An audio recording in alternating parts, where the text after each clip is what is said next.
Hi, Paul Blackburne here. Looking forward to talking to Tim on Euros Hartley's Finding the Front. Speak to you in a minute.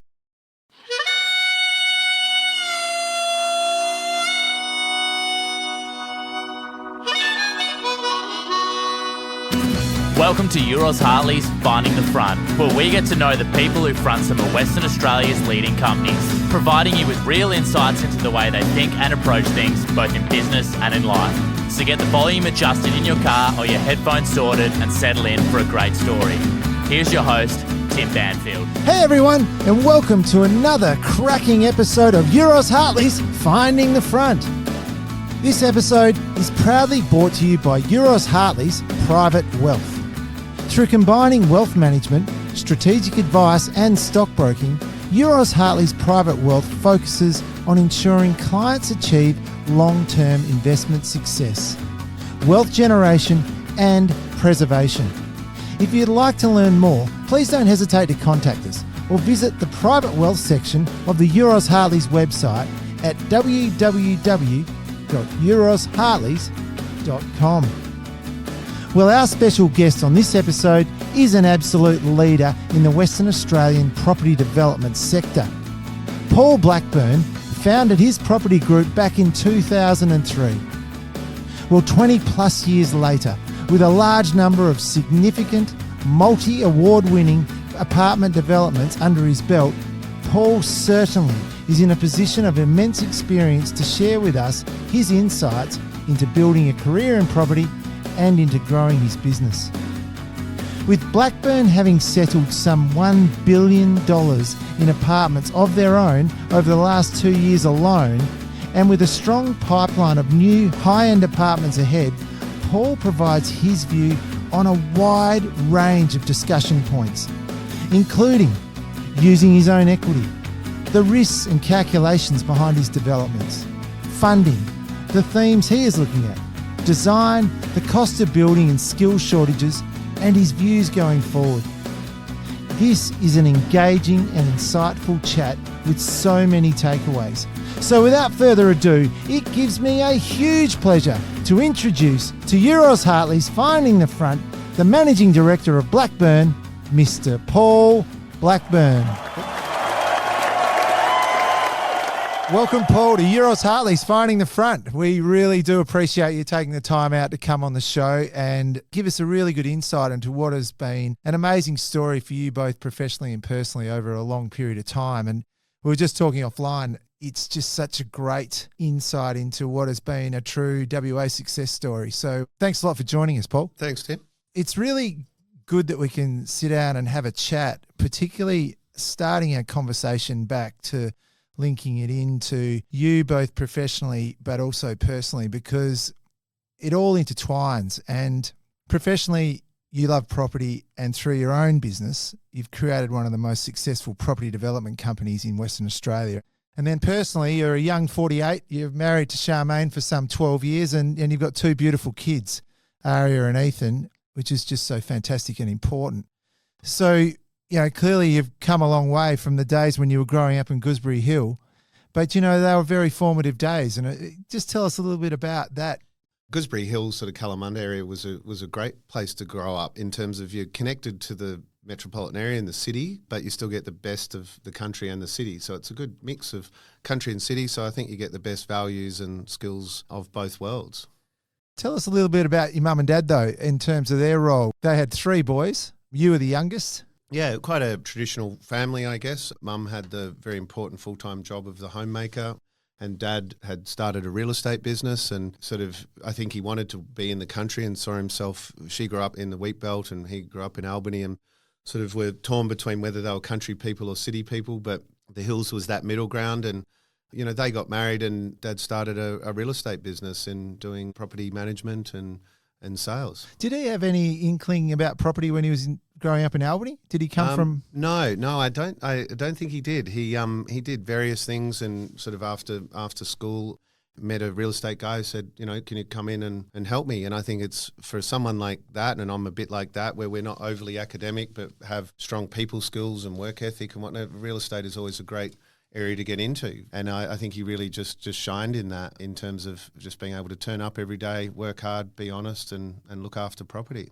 Did you find it sort of overflowed into your sort of everyday life growing up with property and real estate, or was it? Yeah, I guess you don't know when you're growing up, but No. I have thought the last 5 or 10 years that, as I've met more people, I think, God, I do know a lot about apartments. I don't know a lot about a lot of things, but one thing I do know a lot about is property and apartments. And you just don't know what you pick up around the dining table when you overhear a conversation when you're 12 or 10. And it might have been second nature to me, things like rental yield or apartments. I remember as a school holidays as a kid handing out flyers out the front of an apartment project Dad was selling. And so you don't know the effect on that. But to me, it was just what I knew was property and apartments pretty much since I was born.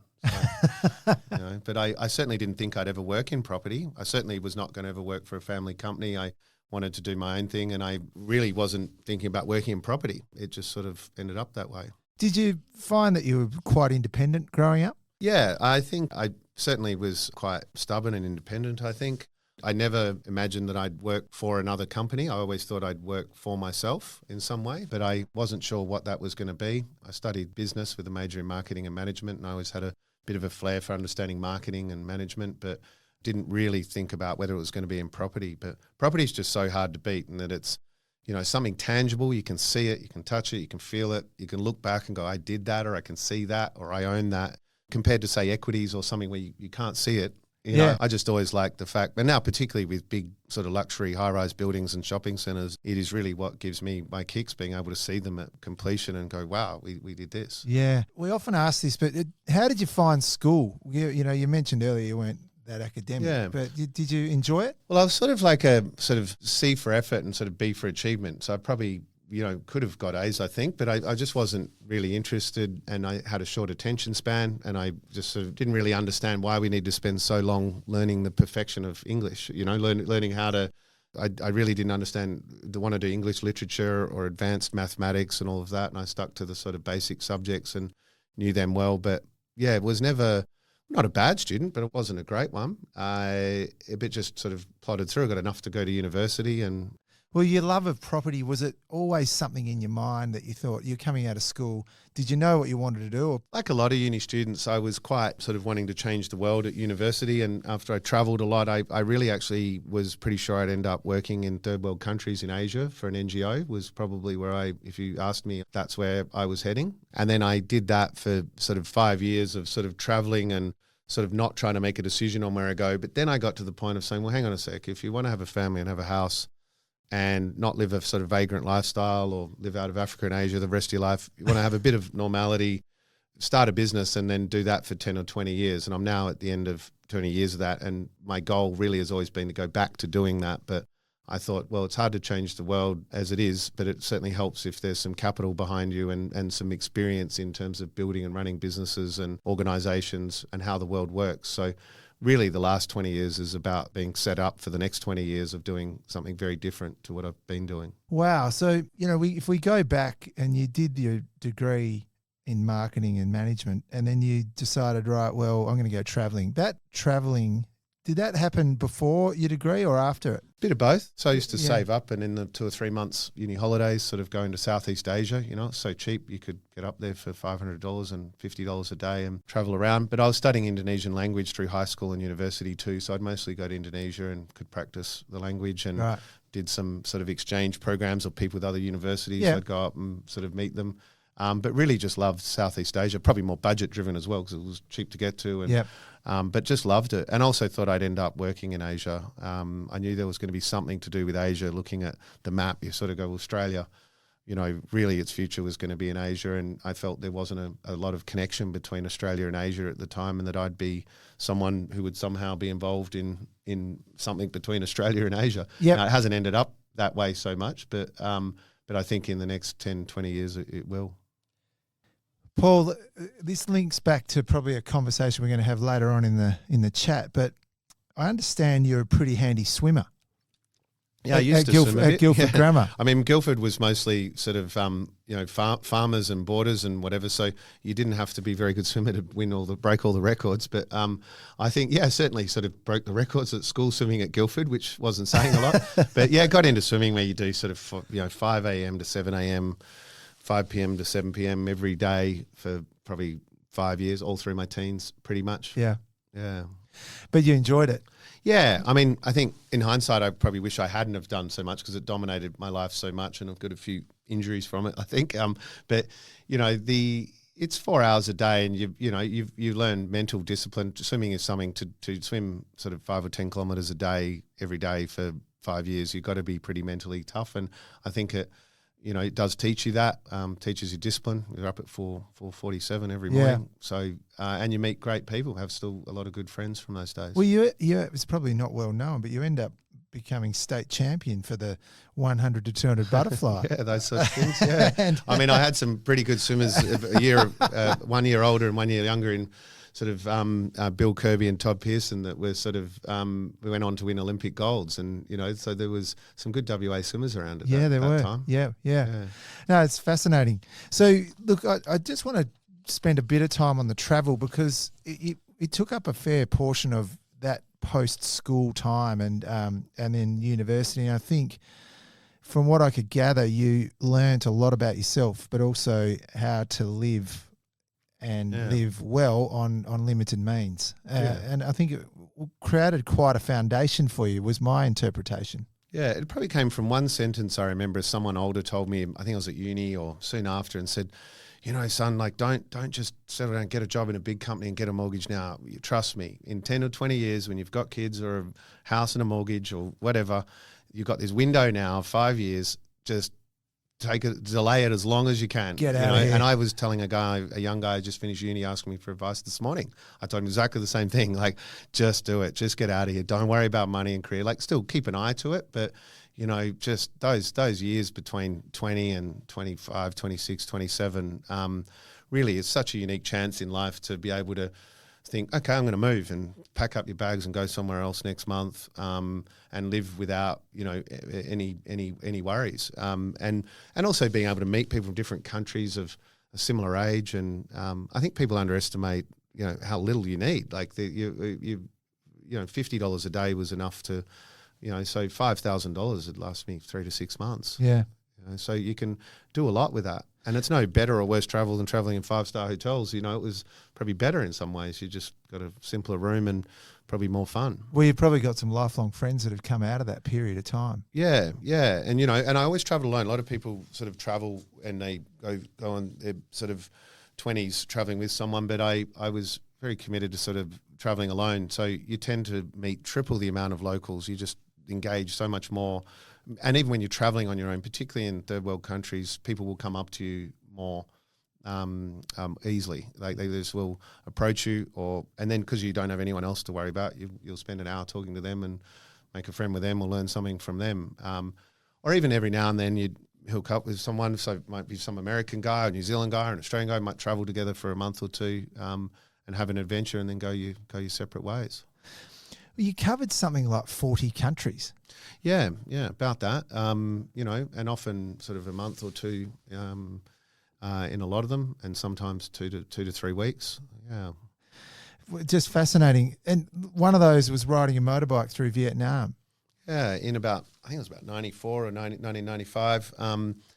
Actually got after uni, sort of got a one-way ticket to China via Hong Kong, sort of then went up and just had it in my head that I wanted to see what the middle of China looked like, and got the Lonely Planet China. We obviously didn't have phones or internet and all that sort of thing. And China was very, very different. I remember it all being so enough to go far north out of Hong Kong, and it was gravel roads and wooden huts and traditional Chinese villages and rice fields. And, that's still there in parts of China, but I understand it's pretty different now. Yes.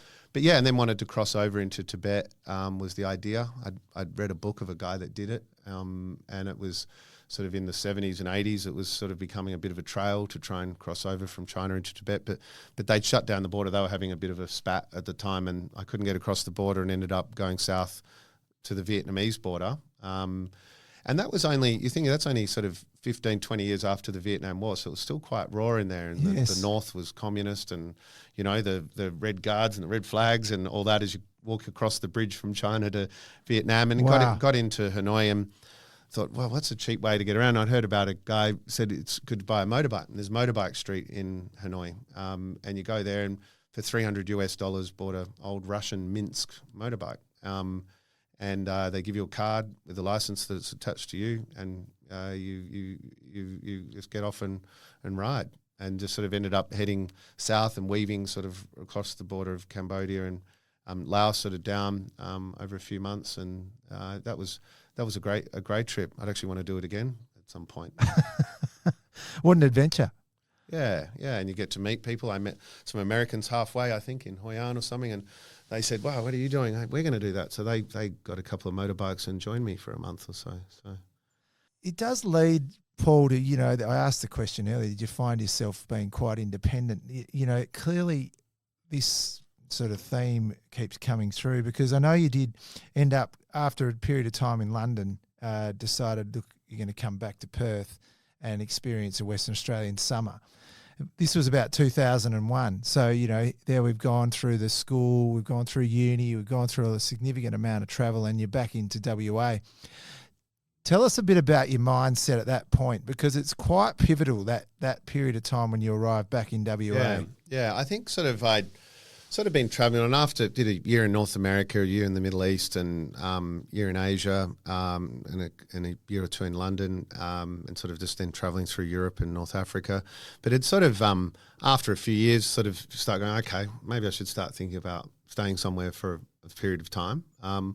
Was going to be London, but after doing a winter, being from Perth, when you grow up in an Australian sort of climate, and unless you're earning some good money in London, it gets it's interesting for a year or two, but then you get over it pretty quick with the weather and not having any money.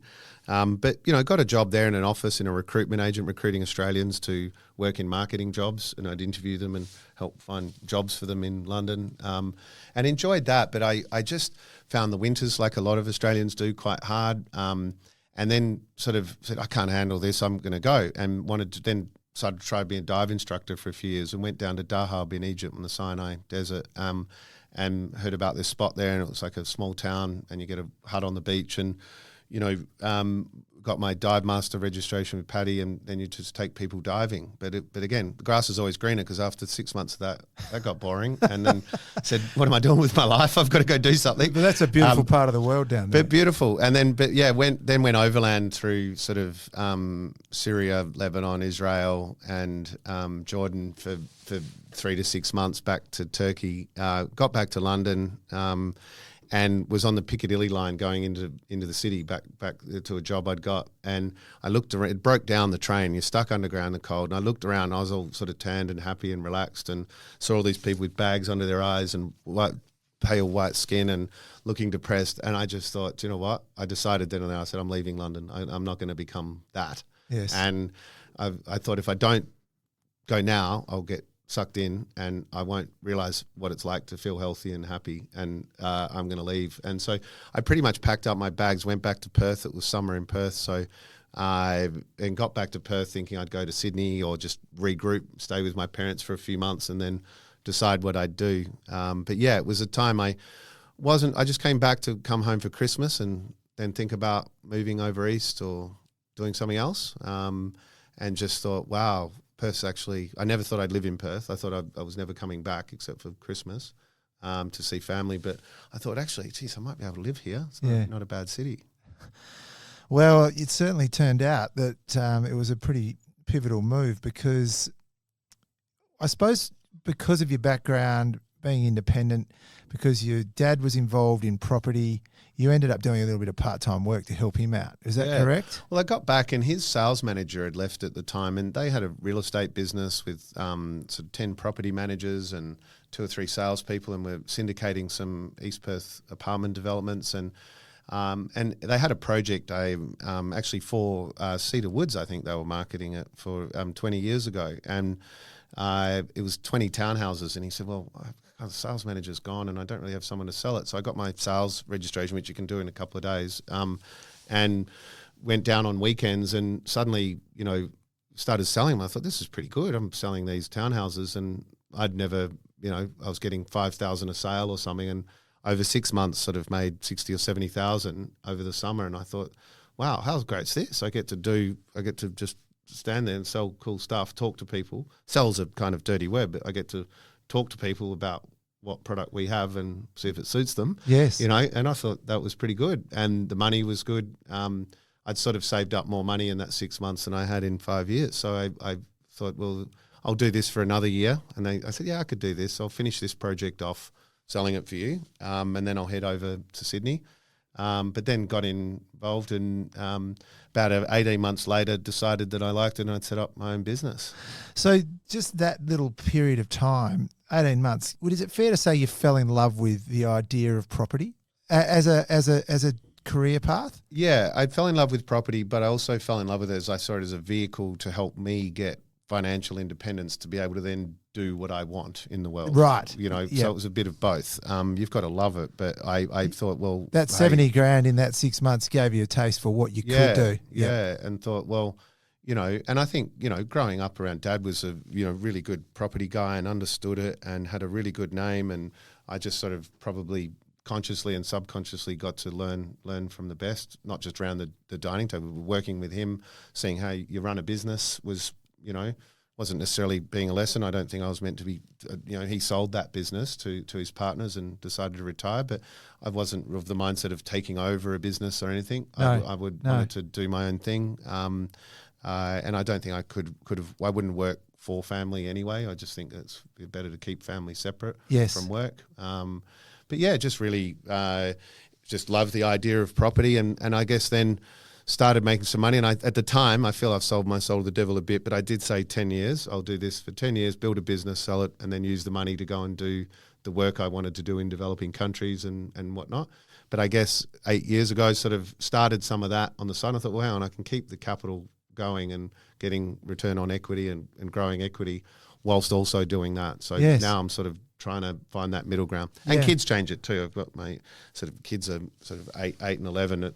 It's not as easy just to pack up and leave and live in Cambodia or Africa. But, we're certainly going to be doing more of that in the next 10 years.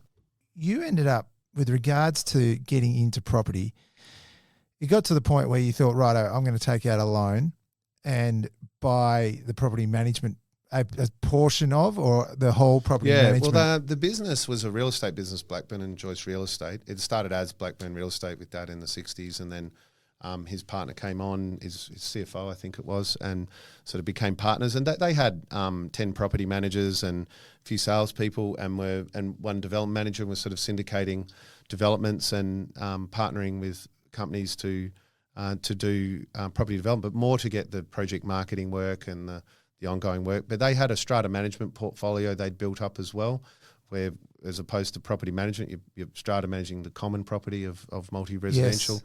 And they had about 100 to 200 strata plans they managed. Some of them were 5 or 10 lots of townhouse developments where it's just really the driveway and the garden to manage. Yes. And probably 10 or 20 bigger buildings of 50 to 100 apartments. And that had sort of 4 or 5 strata managers and 4 or 5 assistants, and was about 900,000. So when I decided to start my own business, Dad sort of decided, well, I was the youngest, and I think his 3 boys had sort of not ended up in the business. So I think he thought, well, I'll sell it. And and rather than sell it, they kind of split it. They had a property management portfolio of about 1,000 or 2,000 properties.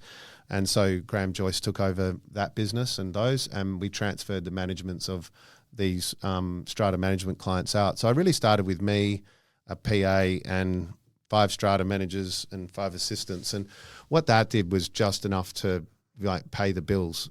Because you had to take out a fairly big loan to pick that up. Yeah, and obviously a bank won't lend 100%, so I can't remember the exact deal, but I sort of, Dad would never give a free kick to anyone, so sort of to me certainly, and sort of said, well, if you want, I can sort of. I said, well, I'll borrow the money off you for the equity. So it was probably 300,000 or 400,000, but it was at about 15%. So I think whatever the number was, I said, if I borrow 300, I'll pay you back 400 over the next 4 years. Yeah. So he got sort of 100 a year over 4 years by advancing 300 up front, and then the bank lent the rest, and that was a 10-year loan, and just sort of paid that off. But really, that business, the strata management, didn't really. It was making nothing the first few years because you took out property management and split that old business.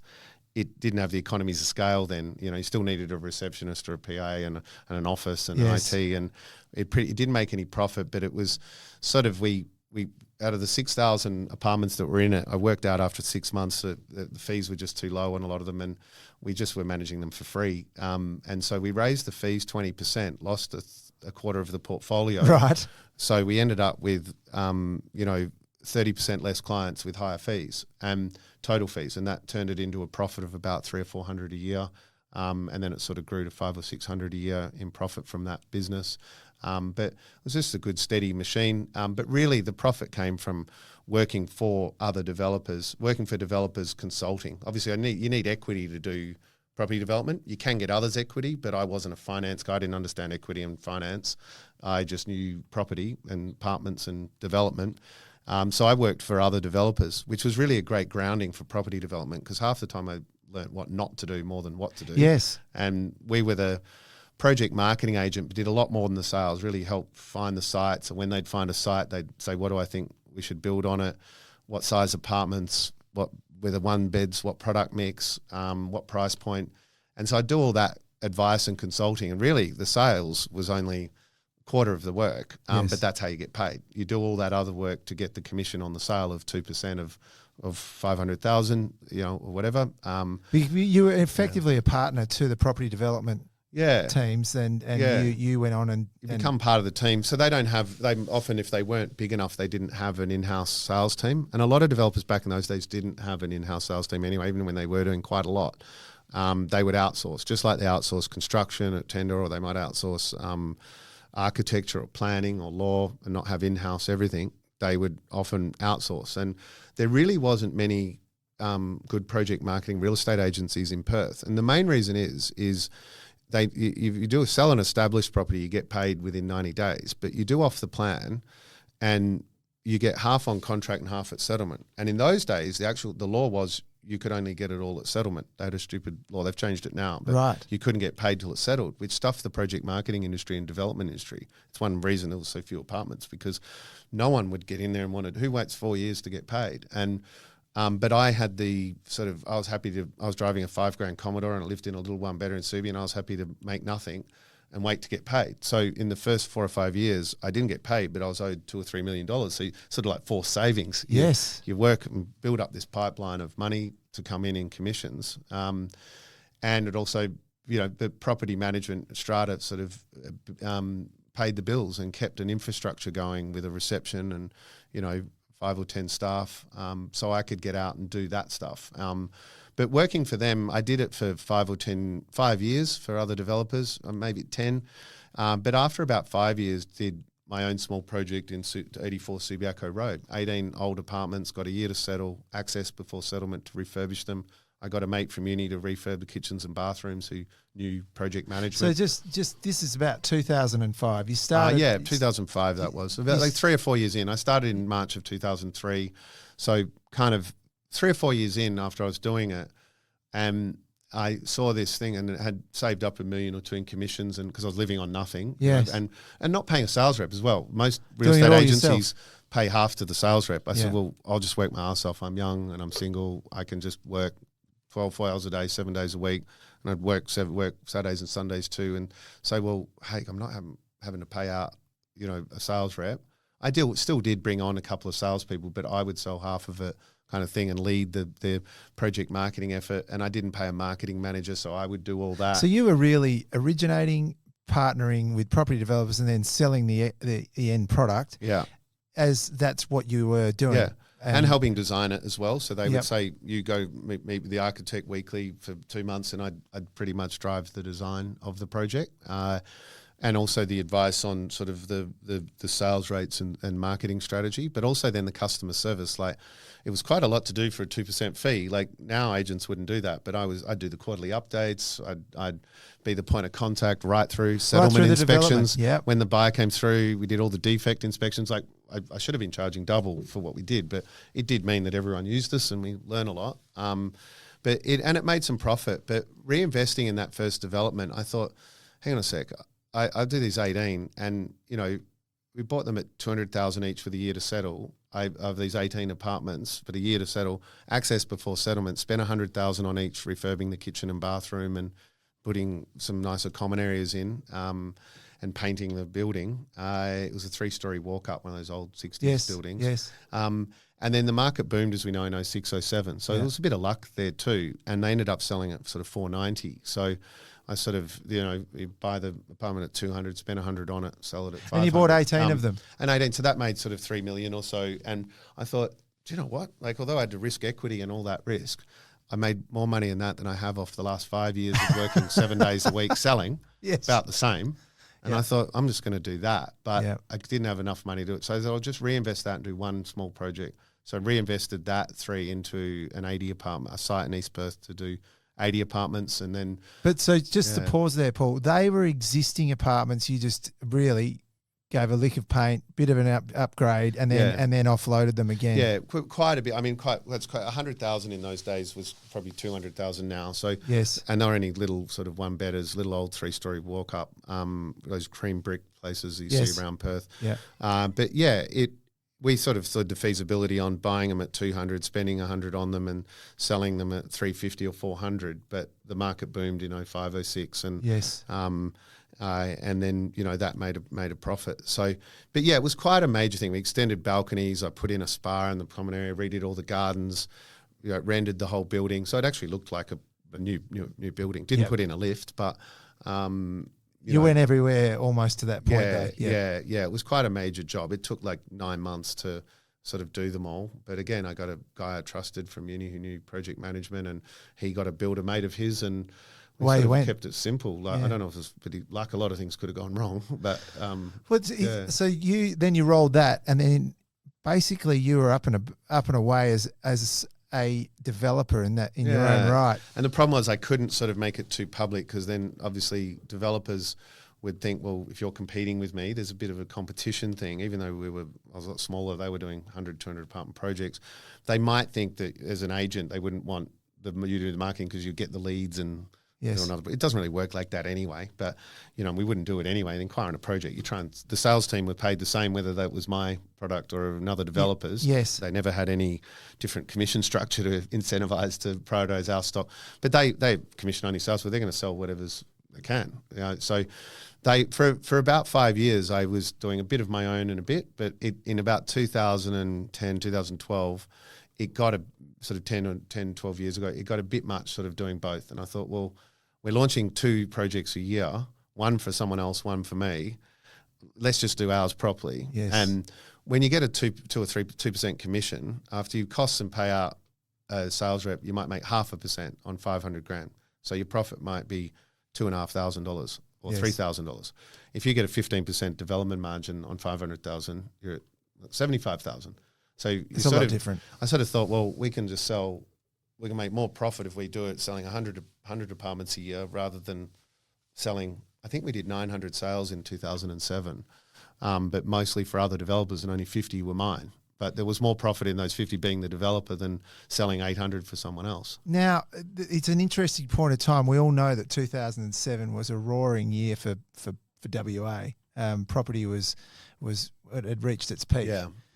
Tell us a little bit about what you learned out of 2008, that early part when the skids were hit and everything was a little bit tricky. Well, it's interesting. The GFC sort of didn't really hit Perth. I mean, it scared everyone, and finance became harder. Global capital markets dried up. So anyone who was highly leveraged or relying on non-bank lenders just didn't have the money, right? So I learnt that, that whilst banks can be there lending, sometimes they're not. And don't chuck a whole lot of equity in or raise capital assuming that the bank will be there to build it, because that's generally how property development works. You buy the land, put in about the land value times 2 as equity and to get pre-sales and DA, and then the bank usually funds construction with a sort of 65% LVR or something. So it's not always there. So I learnt that in 2007 that there's always something going wrong. You can either have your builder be a problem, you can't get a builder, or you can either can't get the market where the market's not there, or you can't get finance, and that problem was finance for developers. So I was owed $2 or $3 million, and we'd probably already spent the 50 units from developers that owed me money, and some of them were over east. We were selling a lot of East Coast house and land packages for like $299, $399 into Perth. We did about 1,000 of them through a website, eastcoastinvest.com.au. We'd advertise on radio, and people would go on and meet with someone, and those house and land packages are now worth 800, 900,000. So it was good investment for those people. We built up 1,000 property managements over east off the back of it too. We set up property managers over east. Because a lot of investors. They were all investors. Yeah. People in Perth, because the Perth market boomed. It was much more expensive than sort of Melbourne and Brisbane, and it didn't make sense to me. So we started selling Melbourne and Brisbane into Perth because people were priced out of the market here, which is what's happening now here. Right. So it's the same thing as what's happening now, where it's just getting so expensive in Perth, people look outside of Perth. So we did a lot of sales in that, but really, the sales side was running, but some of those developers ended up owing some money. But I would also be spending all the money on the marketing and the staff. And when you've got to wait for payment, you might have been owed 2 or 3 million. If you were paid on the day, you're probably only making 500, 600,000 out of that because you've got the costs of your business. Yes. But that's quite risky when you've spent all the costs and you're owed the money. So you might have spent 1 or 2 million over a few years with staff and wages and that to do the project marketing. If you don't get paid, you've actually, it's not just three, you've actually spent the money as well. We're running it wasn't just me owed some money. It was a business where I've spent the money to deliver the project. Yes. And that hurt. But got enough out of them just to keep going. But a lot of them, and I was still driving a $5,000 Commodore and living off nothing, and had just saved up quite a lot of money for the rainy day kind of thing, and the market ended up going well in Perth. Suddenly sites came on, a couple of sites came on that would have been $7 or $8 million in sort of 06, 07. In 08, 09, they were sort of 4 or 5 million. Or even if you could bump, they were hard to get. It was so competitive in the boom that you just couldn't get them. And then non-bank lenders and people raising equity started paying more than anyone. Yes. But I didn't necessarily get them cheap, but in 07, 08, bought a couple of sites, invested everything I have in one site in Subiaco and one in East Perth. That again, ended up, the market took off, and we ended up, as a lot of builders that wanted to build it at a fair price. There was a strong market because the market took off again in Perth. So, but this was at the end of the GFC? Yeah, that was sort of 08, 09. Yeah, right, 08, 09. Those sites. So some clients sort of went under. There was one that owed 2 or 3 million that sort of that hurt. I worked on it half my time for a year and a half. It was actually where the Woodside building is now. It was called Capital Square. Right. Where that big site there, they had a 300 apartment tower that we'd sold half of it or something, and were owed a few million. And Babcock and Brown back in the day were backing them, and I think the GFC, that was sort of a Lehman Brothers story, and they couldn't finance it. And also there was a good lesson there because there was no builder as well. They thought, wow, look at the spreadsheet. We've got 300 apartments, $500 million project. It makes huge profit. But if you can't get someone to finance it, or it might be fine, but you can't get someone to build it, there was no, you're up in the tier 1 builders. And if they're busy, you've got no option. Yes. So that fell over, and that hurt because it was half my time for a few years. And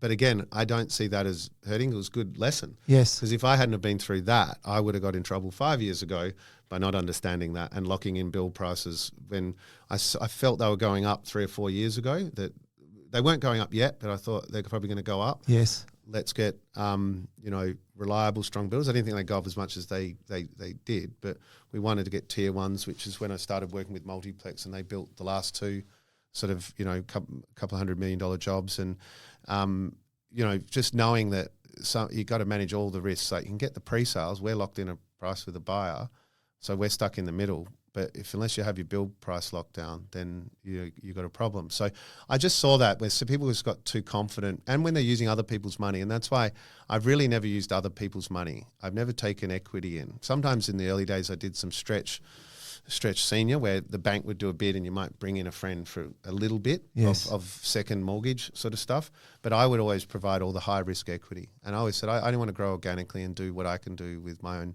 money. And a lot of that came from that lesson in 07, 08 of seeing what happens when they do too much. Some of the guys that were good developers now, if they had just done one at a time and grew slowly, they'd now, be doing really strong, and most of their businesses went under. It seems like a theme of the way you've built your business is to grow slowly, use your own capital, and allow not be rushed in the number of projects you're doing. Well, generally to do a property development, you need the land value times 2 if you've got good support from the banks. So if the land's 5 million, for, let's say that's 50 apartments, you generally need 10 million equity. Now, there's non-bank lenders out there now that'll even lend on land and finance all thing. But if it gets delayed or something goes wrong, you're at 12% interest rate on default rates and they take the land off you really quick. Yes. And it creates stress behaviour. People start making illogical decisions to start projects when they shouldn't have, or they value engineer the building.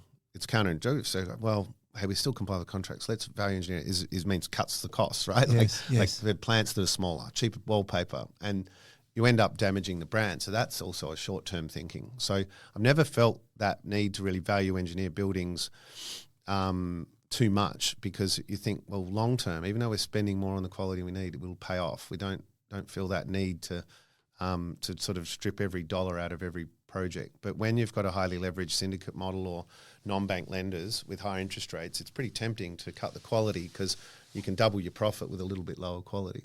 It's that classic, and it seems that you've run by this as a sort of an unwritten rule, but quality is remembered long after price is forgotten. Yeah. And the way you've been able to continue to grow the quality of the product you're putting out. Yeah, and not just in the look and feel and quality of stuff, but the design, making use of every square metre. Like if it's 100 square metres, let's make sure it's really quality in terms of it gives them a scullery or it gives them the right size study nook or the right dimensions for a king-size bed. All you'd think simple things, but you'd be surprised how much that gets missed in property development. It's about the detail. Where does the sink go? Where does the toilet? Does a door open onto the toilet or the sink? They're very they should be simple things, but they're the attention to detail that's needed in apartments to give quality. But yeah, hopefully it saves us money now in terms of, and I think it is when we do marketing, people buying off the plan, now they're not 500 grand apartments, our average price is 2 million and a lot at 3 or 4. So to buy an apartment off the plan from someone you just met in a display suite where there's a picture, there's a lot of trust there, and it's not finished for 2, 3, 4 years. There's a lot of trust there. So I think it pays back now, whether it's saving on marketing, but the biggest saving is time. If we can get pre-sales quicker and get going quicker, the cost of capital is the biggest cost in a project. So we can get in and out generally in 4 years rather than many developers of 5, 6, 7 years. So our return on equity can be almost double because we move quicker, get pre-sales quicker, have experienced people that are paid well, and not just in-house people, but the consultants try to use the same team. Where possible, we've always tried the same lawyer. I've had the same accountant, same lawyer forever, and they grow with you as part of the team. And the same, tried to have the same marketing agency generally for at least 5 or 10 years, and it's almost like they're an in-house team. Yes, but people then commit more to it, and it keeps the quality up because you've got the same team and everyone sort of learns from each project and knows what they're doing. Paul, it seems like that's quite formulaic in that respect, but I know it doesn't. It sounds easy. Yeah, it'd be nice to think. I'm trying to think of a formula. I've tried to make it into a formula, but I don't know, which means it removes me from it.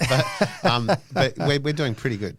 So if I just came back a step, and I think it was around 2009, after we've been through this period with the GFC, that you decided to stop selling projects for others and sell only your own projects. And as you've explained, that starts out slowly and then, say starting to try and do one project a year over a 10-year period, $20 million projects, say, for starter, and now you've grown that to like 200 million to 300 million and onwards from now through over that 10-year period. It's quite an exciting period of time for your group. And I think you have explained then, but you start to establish the relationships that will enable you to do that. That's staff-wise, culture-wise, outsourcing service providers, etc. And it seems that it's starting to get some serious momentum. The funding side of it clearly is a key that you've highlighted through using your own equity rather than external sources. But, that period of time also comes with other points in your life. And I know that in 2012, you got married to Charmaine, for example. In 2016, you won the WA Business 40 Under 40 First Among Equals Award. Business was going well, but clearly your personal life was going pretty well as well. Yeah, I think, I've tried to have work-life balance. As, my version of work-life balance is probably different to other people's, but I think when it's your own business and you love what you do, it's not work. I don't have a fine line between work and home. It's just my life. And, certainly now I'm trying to be very conscious of with kids to sort of not work outside sort of 8:30 to 5.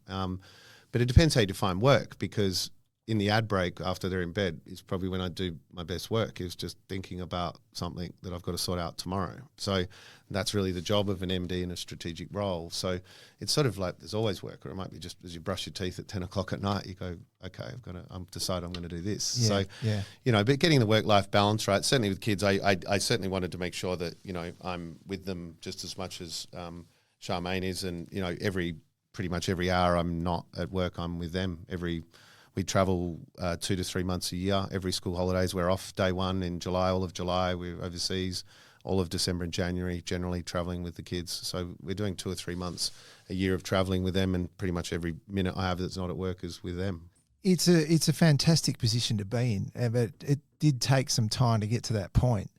You look at that team approach, it has allowed you to be able to start to sort of, I wouldn't say remove yourself from the business, but just start to take a more of a managerial director strategic role. Yeah.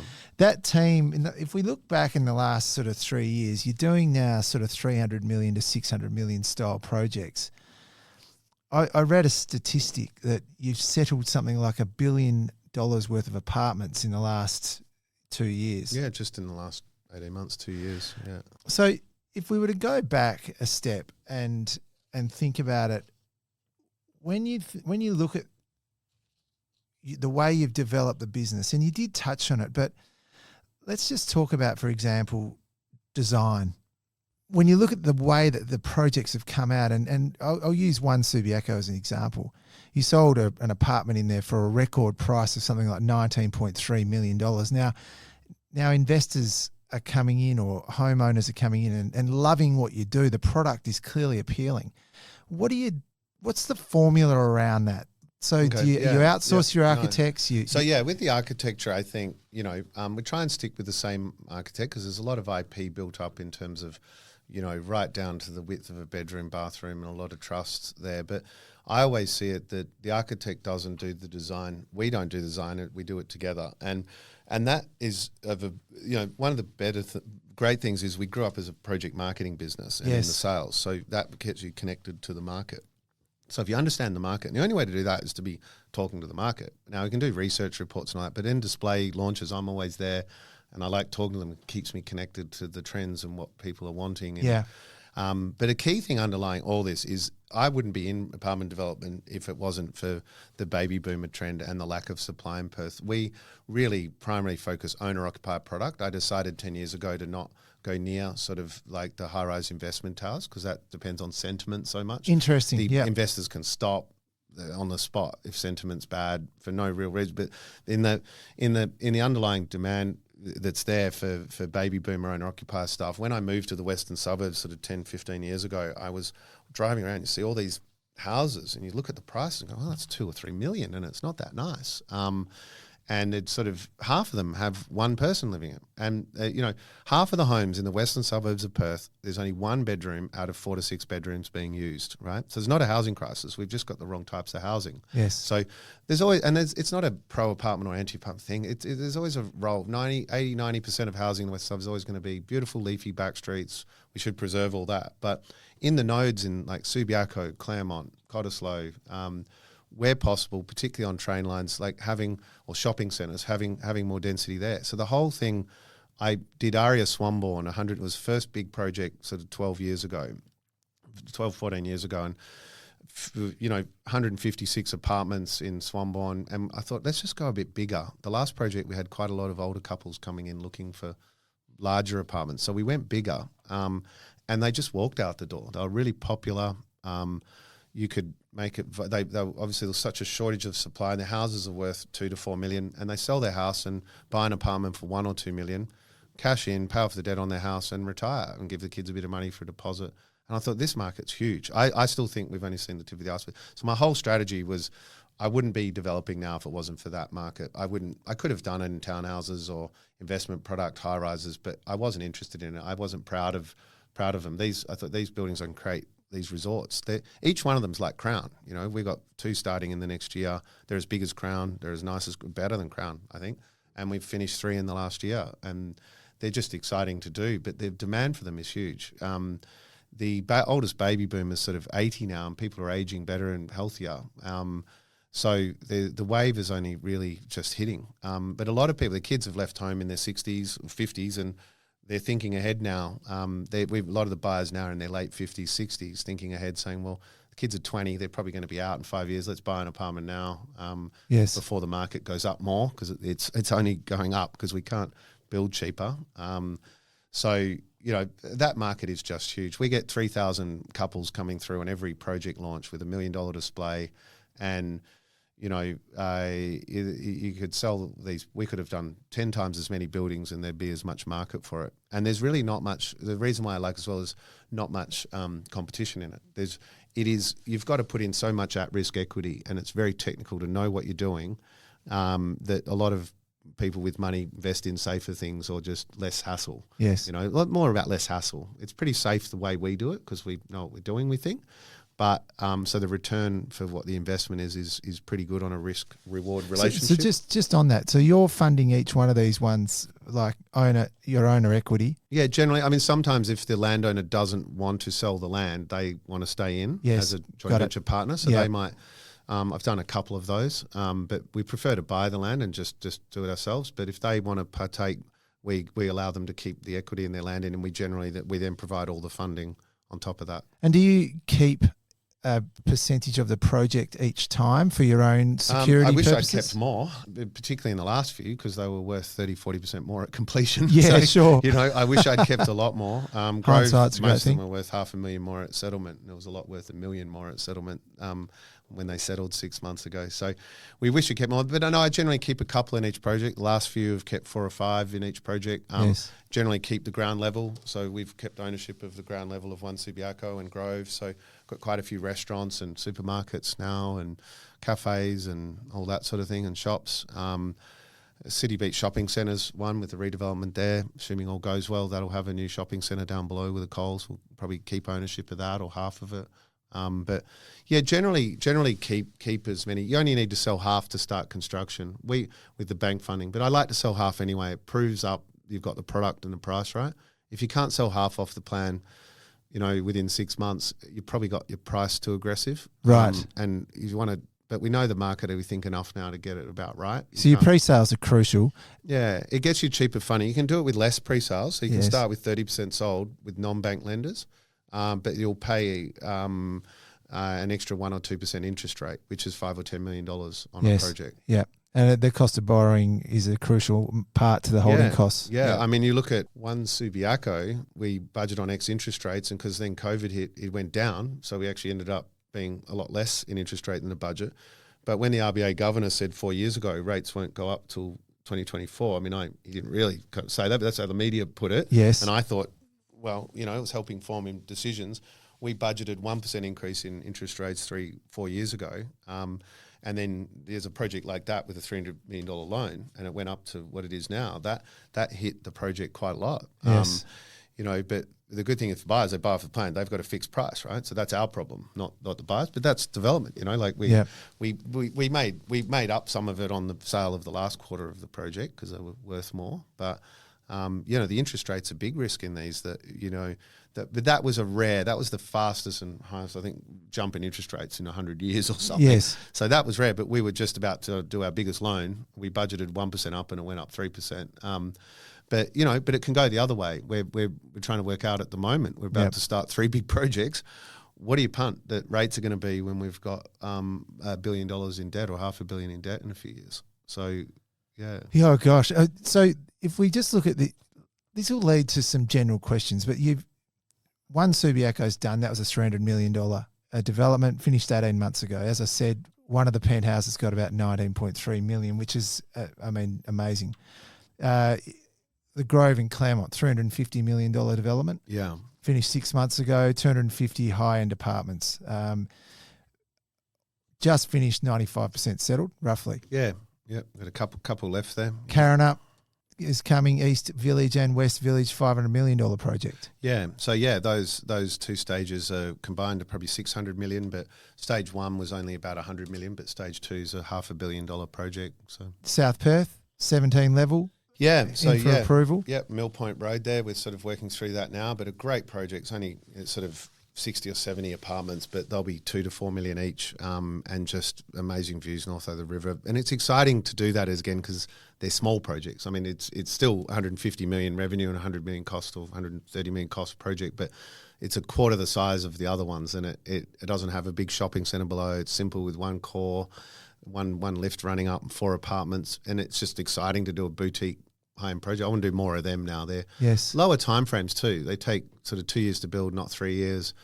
They take 6 months to get pre-sales, not a year. And so your equity's in for can be half the time. And you know, there's a lot of demand for more boutique high-end projects too. It reduces the risk. Yeah, reduces the risk, and it's just more fun. And particularly when I'm wanting to back off a bit, you know, if a mistake's made on a project like that, you know, it'll hurt, but on the big ones, the mistakes made, it really hurts. Yeah. You know? So Yeah. I kind of like spreading the risk a bit. And the big projects, you know, they're long time frames, and they're very risky, but they're just so rewarding in terms of what you get to be able to do. You know, like City Beach and that, with a great shopping centre. We're getting. You know, working on that at the moment, and it's with the ground floor there. There'll be a new Coles Local, there'll be restaurants, bars, cafes. You're creating a new town centre there in City Beach, and sort of a new neighbourhood centre. Yes. And you know, 250 luxury apartments, and there'll be mostly locals that buy them. 90% of the buyers will live within a couple of kilometres. Yes. Half of the houses in the area of City Beach, there's only one room being used out of 4 to 6 bedrooms. A massive demand. So they're really exciting projects to work on. In that you know that it.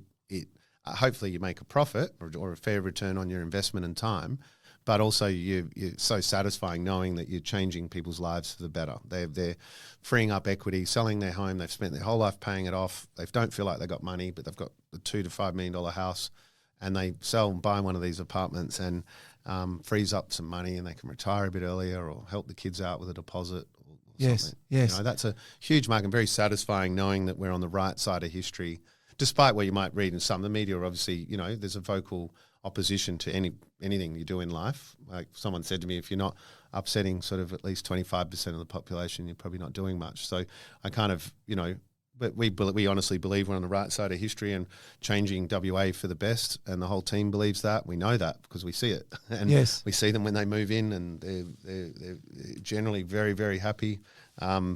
And, you know, we don't listen to that sort of vocal minority too much. You've got to hear what people say, but it often gets represented as that's the community, but it's not. The silent majority just too busy getting on with other things and just want it to happen. And you do get quite a motivated group on some projects that sort of don't want it to happen, but you know, that's life if you're going to do something. Yes. Good. It's interesting. So with regards to the next sort of few years in terms of where those developments you've done, you know, it's really along that theme of baby boomers seeking to downsize, correct? Yeah, that's most of them. I mean, 20% sell to investors, people who see growth in the market and want to punt that, and maybe 10% is a mix of sort of, you know, young professionals or divorcees, you know, a bit of everything, but predominantly 70% would be you know, over 60-year-old sort of baby boomers that kids are looking to leave home or have left home, and they don't need a 4 to 6 bedroom old home. Yes, got it. In terms of general questions, if I was to say to you, you know, location, what are the keys? You know, the old adage, buy the worst house on the best street. Yeah. Where do you? What's your view on location? Well, it's the same price to build, whether you build in Vic Park or Peppermint Grove, right? So it's the same price to build. So viability, it really is very difficult outside the western suburbs to make projects viable. You know, along the river in the city and South Perth is good. You know that, but prime areas is one thing that, and you know, there's a lot of people bidding on sites at 5 to 10 million, or you know, 2 to 10 million, but not a lot of people bidding on sites at sort of 20 to 40 million, because then you're into the big public companies and the bigger players, and that's where we've sort of fitted in, and we're competing with them to buy the big sites, but we can move quicker. They've got to go subject to board approval, and the boards in Sydney might be Mirvac or Stockland, and they're just, and even then you can write a research report and all that, but often it doesn't stack up. You look at the numbers and I go, well, you can sell them for that and build them for that. It doesn't make sense. But I can look at it and go, well, there's no sales evidence. We don't know. There's nothing in the area.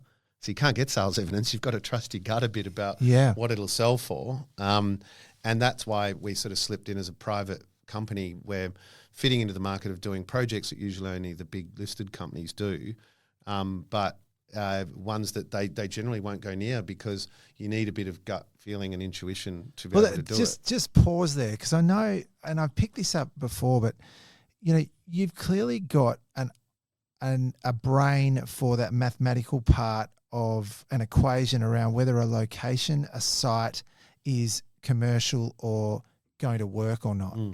And I know I've heard you talk about this outside of the podcast, but the way you can interpret a site very quickly and within your mind as to whether it's going to be valuable and whether it's going to make money for you. Yeah. When the interesting thing, land, people who are often worried in the land, whether you pay 20 or 25. I've always taken the thing, we've generally been paying more. That's how we've been winning these projects. Someone will say it's worth 20 and it goes to market and we pay 25. And the way I look at it is the land is only generally, say, about 10% of the cost of the project, right? So if I pay 20% more than someone else, it just means the land's 12%. It's such a small component of the cost. Yes. And also it only represents, if I pay 30% more than someone else for land, that's only 1 or 2% more revenue we need. So if you've got the quality and you've got the market right, that's more important than the make it up elsewhere. I mean, and you've got to be careful. That's a slippery slope. You can't say, I'm just going to pay whatever it takes for this block of land. But putting, generally people thought about $100,000 an apartment in land value was right. But we've started getting up into sort of $200,000 for the big projects in land value. So 200 apartments be 40 million for the land. But really what I look for is it somewhere where I could see my parents living? Now I'm getting a bit older. I go, is it somewhere I could think I could live? Yes. But, that's the best thing. I think, a lot of my friends' parents, just after knowing them for years, or people that you meet in the over 60s, is there somewhere where they could see themselves living, A, in the area, and B, and I can vision the building and go, will they like their view from their bedroom and the living room, and does it look like the width of the site can fit 10 apartments a level or 2 buildings, and sketch it up with architects. It helps to have them sort of sketching up the concept with you. But firstly, looking at, is it something people will pay for, pay what's needed to make it viable, which used to be 10,000 a square metre. So 100 square metres, $1 million. Now it's closer to 15,000, 16,000 a square metre average. With build prices have doubled the last 5 years. So you've really got to sell them at 50% more. And the market's moved up 50%. So projects are pretty tight, but they're viable still. How do you think the builders are going to, because it's well documented at the moment within the press that there's a number of builders going, coming unstuck, for want of a better word, which is a real shame. But that cost of doing business is clearly taking its toll. Yeah. How do you see it's going to unfold in terms of building fixed price contracts, cost plus, that sort of thing? Yeah. Well, the tier 2 and 3 builders, like they're coming back and they're around for the jobs of sort of 50 to 150 apartments. But the tier 1, there's really only a couple of companies in Perth. And there's a lot of government work coming on with hospitals and schools and whatever. That's certainly a squeeze. And look, that's one thing that does make me angry. I don't get angry very easily, but you could see it coming sort of 10 years ago with the labour shortage in WA, with skilled migration settings were wrong. We really should have been, even they've known about it for years now, and we've still got the migration settings wrong. Like we should be, and there should have been a lot more money put into training. Recently there was some TAFE apprenticeships announced and that sort of stuff, but it's too little too late. Like it's a 5-year lag between those apprentices being able to add value on a build job. So that was just a really unfortunate thing. I mean, you had no one could have guessed there'd be that much. After COVID, everyone got really scared. World's going to end. Yes. Massive global stimulus and state and federal government stimulus into the market. And what you had was, builders go, wow, after 5 years of recession in Perth, and then we had COVID hit, and they went, wow, take on all this work. Everyone was excited because you had 5 or 10 years of a tough market in Perth. Yes. And obviously the government thought they were doing the right thing. Everyone was trying their best. But when builders then signed up on fixed price contracts, whether it was a house in the suburbs or where there was a building department, and then prices escalated. And it wasn't just labour, it wasn't just supplies. Like global inflation was way above expectations. But I thought that in COVID. I just thought the stimulus was over too much. They're printing money all around the world, and I didn't get it. I was thinking things are pretty good. Like it's not that bad. Yes. And they did beauty of hindsight. It's easy to sit in the sidelines saying you could have done it different. I think, sure, certainly, Mark McGowan in the state that was Premier time, I think, did a fantastic job, but no one could have guessed at the moment that stimulus, would have some flow-on effects. Everything you do obviously always has flow-on effects. Yeah. But yeah, it's a pity. There was a lot of good builders that had fixed price contracts that went under. That has meant there's not many left standing, and those that are standing are financially strong. That's why they're there. And they're not willing to drop their price, and they're still putting up their price, yes, which is flowing on to the consumer. Yes. Which shouldn't be the way. Like, if a government is representing the people, and whether this could be federal as well by getting the right, it's making sure we can build housing within a reasonable price. And you just can't. The prices we're getting in are still higher, 10% higher than last year. So we've either got to stop developing, with a lot of people have. That's why there's hardly no apartments or projects are starting in Perth, and there's very few starting. So the supply issue is getting worse. But because we don't pay for our equity, we're willing to take a lower margin. I've got a machine set up, so we'll keep going with good quality product. But if I was starting today, I probably would be putting the pool in the rack for a few years and not doing it. Yes.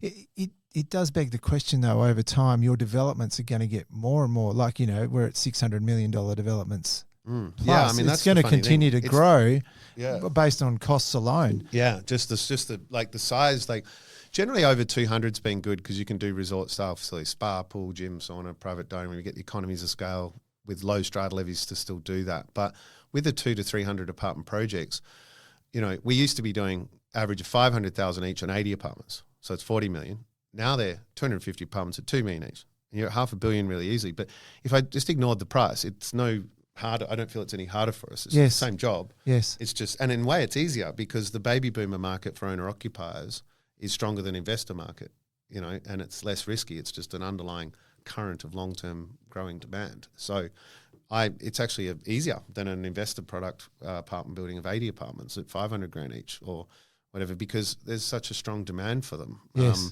And when you can do bigger apartments, you've got a bit more room to move. It's fun as well. You can put in sculleries and bigger kitchens and studies and higher ceilings. And do you get much feedback from buyers to say, "Oh, look, we'd love this, Paul," or "Can you do this for me, Paul?" Absolutely, constantly. Yeah, I mean, every project they do a lessons learnt thing, we do surveys, and our guys would do these settlement inspections with people. We hold completion functions, and so you're constantly hearing about what could be done better. It's the only way. The customers are the best way to find out, and then try and apply those lessons to the next project. So we never sit on a project and go, we've got the formula. It's like, okay, what do we do to get better on every aspect of design, right down to the shape of the tap or the height of the ceiling or the type of carpet or floorboards or all those sorts of things. It can be such a marginal industry that small mistakes or misses can cost half the profit. So everything we've got to get right. And that's why it's so difficult, because you can't often afford to get anything wrong. It does. The finished product, as I mentioned earlier, it looks very impressive. Do you spend much time as a general rule on trying to be creative with the look and feel that comes out? Like, does the local authority say, "Look, Paul, we don't want you really to be unimaginative here. We want you to go out on a limb a little bit and trying to blend that with a cost line"? Well, under the new sort of planning laws from 10, 15 years ago with JDAPs, and there's also these things, the design review panels, which have come in to try and make sure all those ugly buildings done in the 50s, 60s and 70s shouldn't happen. Right. And I love it because we don't want them to happen. It hurts the industry. It makes people not confident to buy off the plan. They drive around, you see these really ugly buildings that were done in the 60s, 70s and 80s. They just shouldn't have been true. So that design review panel there of independent architects are there to sort of give it the tick of approve in terms of design excellence or advice, and before it gets a recommendation to approve. Yes. And we've really enjoyed doing that because we're on the same page. We want a good design. It's like having a free board opinion of a design expert. It's a free peer review. So we like that. But going into the design like that, a lot of it actually comes because I still do travel a lot, and obviously the last 10 years I've been staying in some nicer places, and I get a lot of the ideas from that. And take photos and send them to the architect. And a lot of it comes, like I had a lot of the travel when the kids were younger, when they were babies to 5 years old before school. We'd have a couple of months a year in Asia or 1 or 2 months, and I'd stay in a lot of nice places up there. So a lot of the inspiration for our designs comes from that. Like we've got palm trees around the pool, frangipanis, the type of tile. Yes. And the lighting is a big thing. Just I take the photos and videos of the lighting in these nice resorts in Thailand or Indonesia or wherever. And sort of when we're doing the brief, I sort of show them some pictures, or they get it because they see this stuff too. They just know that that's what the client wants. Yes. There's a certain look there. It's kind of a modern look, but it's got, a warm tone, and it feels a bit like a resort. It's got to feel tropical in a dry country. Yeah, yeah. We try and get that mix. Yeah. Well, hats off. You've certainly achieved it. Look, I'm very conscious of time. You're heading into this larger high-end apartments for the Blackburne Group. There's no talk of Sydney, no sort of ambitions to take on another part of the world? WA one thing WA did get right is reform of the planning system. Right. The housing will not grow in Australia, and baby boomers just will have such limited options for right-sizing unless they reform planning. Now, WA did that 10 years ago, and they're still doing it, right? When you have planning controlled by a vocal minority, elected voluntary elections on a local council, that might be a great lawyer on council, it might be CEO of a company, but they're not necessarily planning experts. So by putting planning in a professional body with the WA Planning Commission and still listening, getting feedback through surveys and whatever on the local community, it has certainly means WA is leading the country in terms of being able to ensure there's good quality apartment projects get approved and bad ones don't, and that there's a professional process to run through. Now, so Sydney, I looked at it last few years, and they are reforming planning around Yes. 20 train stations. They've said, right, we're mandating that doesn't matter what council says, you can't refuse less than 6 levels around 20 train stations in Sydney.